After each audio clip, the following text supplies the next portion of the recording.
Oke, Assalamualaikum warahmatullahi wabarakatuh. Perkenalkan, nama saya Zaki Wakir. Saya dari kelas 12 IF 1202 dengan NIM 10311124001113. Kali ini saya akan menjelaskan salah satu materi dari CLO 03.3.2 dengan berjudul perubahan acak diskrit. Definisi perubahan acak. Ubah acak atau random variable adalah suatu fungsi yang memetakan setiap hasil yang mungkin dari suatu percobaan acak ke dalam bilangan real. Tujuan utamanya penggunaan ubah acak adalah untuk menghasilkan hasil cobaan yang bersifat acak menjadi bentuk numerik sehingga dapat dianalisis menggunakan metode matematika dan statistika. Meskipun disebut acak, ubah acak tidak bekerja secara acak. Keacakan terletak pada hasil percobaannya. Sedangkan aturan pemetaan dari hasil percobaan ke bilangan real suatu ditentukan dengan jelas.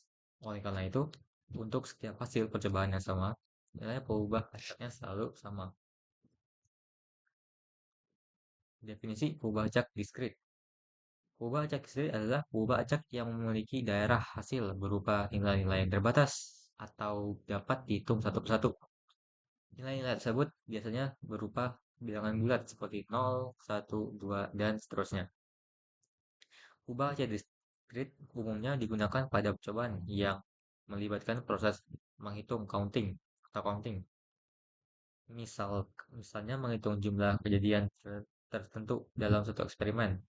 Karena nilai-nilainya yang dapat dihitung, maka peluang dari setiap nilai dapat dibentuk secara pasti menggunakan fungsi massa peluang. Fungsi massa peluang atau PMF.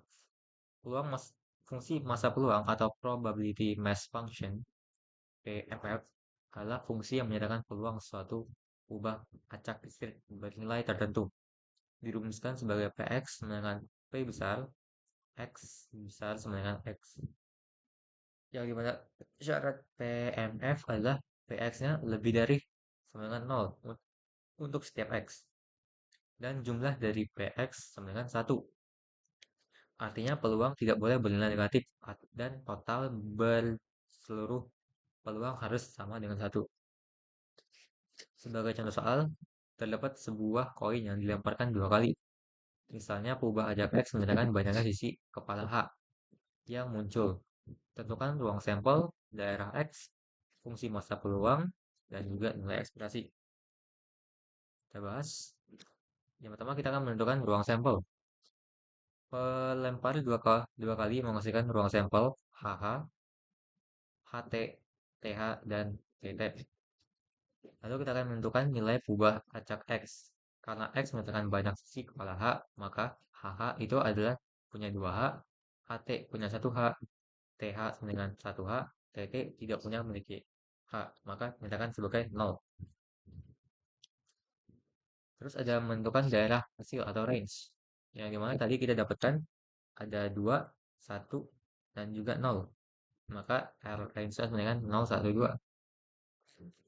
Yang ini adalah menentukan fungsi massa peluang PNF. Setiap outcome memiliki peluang yang sama, yaitu 1/4. Yang mana Px dengan 0 sama dengan PTT sama dengan 1/4. Px dengan 1 sama dengan AT atau TH sama dengan 2/4 atau 1/2. Yang X sama dengan 2 sama dengan KH sama dengan 1/4. Jadi kita bisa dapatkan tabel PMF-nya sama dengan 0 sama dengan 1/4, 1 sama dengan 1/2, 2 sama dengan 1/4. Kita cek apakah dia bernilai negatif atau tidak. Kita jumlahkan 1/4 tambah 1/2 tambah 1/4 sama dengan 1.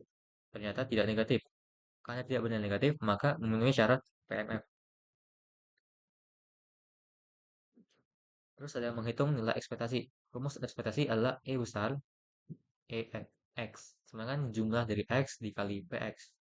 EX dengan 0 ditambah 1/4 tambah 1 kali 1/2 tambah 2 kali 1/4 sama dengan 0 ditambah 1/4 ditambah 1/2 0 ditambah 1/2 ditambah 1/2 sama dengan 1.